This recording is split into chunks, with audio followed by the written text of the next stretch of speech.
Subscribe to our YouTube channel and don't forget to press the bell icon to get all the latest updates. Delhi is finally breathing a sigh of relief as cases have dipped from 5.5 lakh to 1.5 lakh cases this month. I'm joined by Shandipan, who works for an NGO, Doctors for Who. Shandipan is a director and the NGO is based out of Mumbai, although he has now been living in this Commonwealth Sports Complex at Delhi, which has been converted into a COVID care center.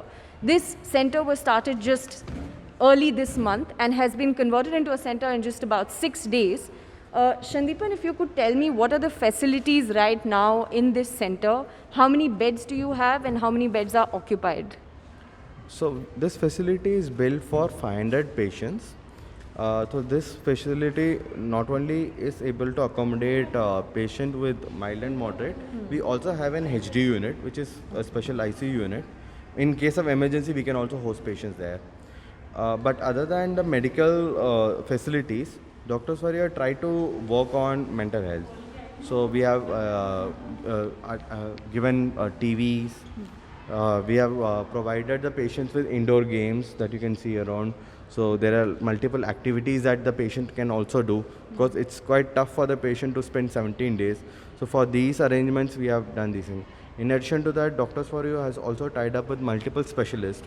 So we do have a regular consultations of specialists like dermatologists, pediatricians, and series of specialists do come down here to take care of the from youngest patient to the eldest patient. So something special about this center you were saying is that TVs were first used in this center. Can you tell me how that sort of started? Yes. So when we started working on Corona from March onwards, so one thing that has popped in very frequently is that the stress level of the patients who are kind of caught up in this fancy prison for 17 days. So we thought, let's not make it as a prison, but let's make it as a place where the patient has to live in, and also a place where they also feel comfortable and they can associate themselves with. So that is the time when we started including many of the other additional activities. In the month of June that we started with the concept of having TVs in the wards. We do have other centers, so we started establishing TVs, and this gave us a good result.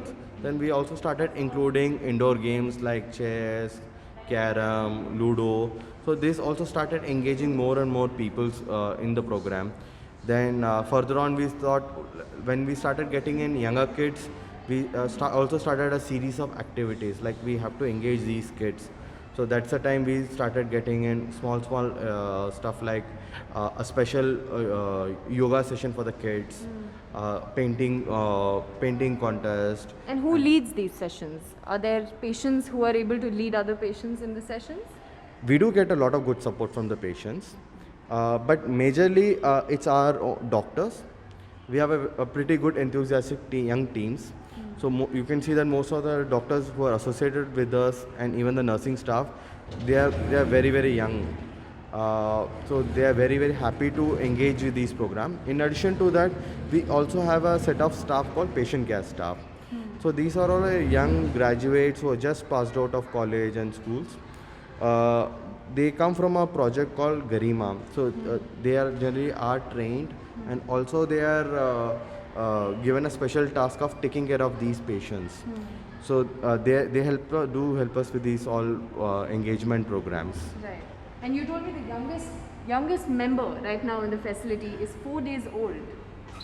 Yes, so we do get multiple young kids. Yeah. So I think the recent one is 4 days old.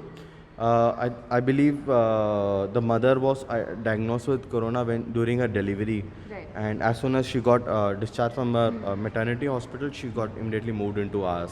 Okay. So we are taking a special care of her, and we have also taken support of a specialist to give her specialized care.